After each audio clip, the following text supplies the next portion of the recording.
Singing by Gyanu Yadav. Music by DJ Umesh, Shukipur Bazaar.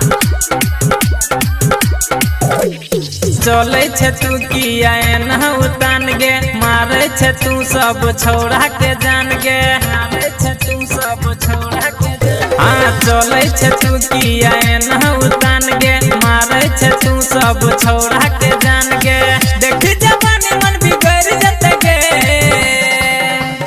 Sandal के मार जब पैर जतो रे, पूरा दारू के नशा उतर जतो रे। सैंडल के मार जब पैर जतो रे, पूरा दारू के नशा उतर जतो रे।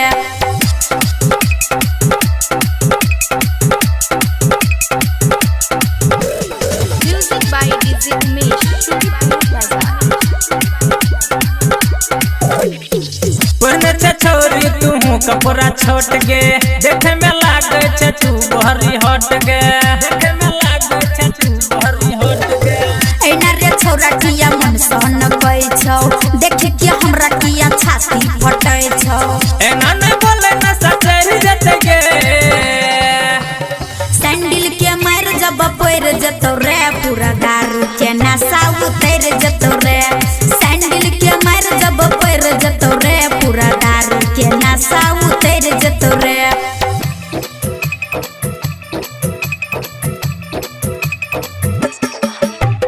Music by DJ Umesh, Shukipur Bazaar.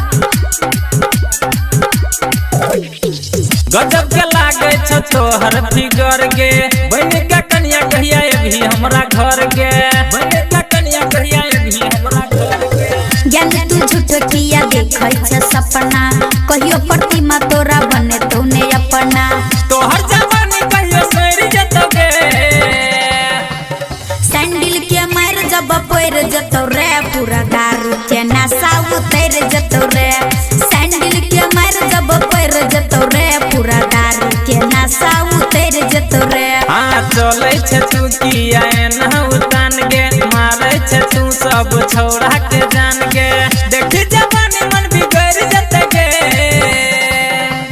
Sandal के मार जब पैर जतो रे, पूरा दारू के नशा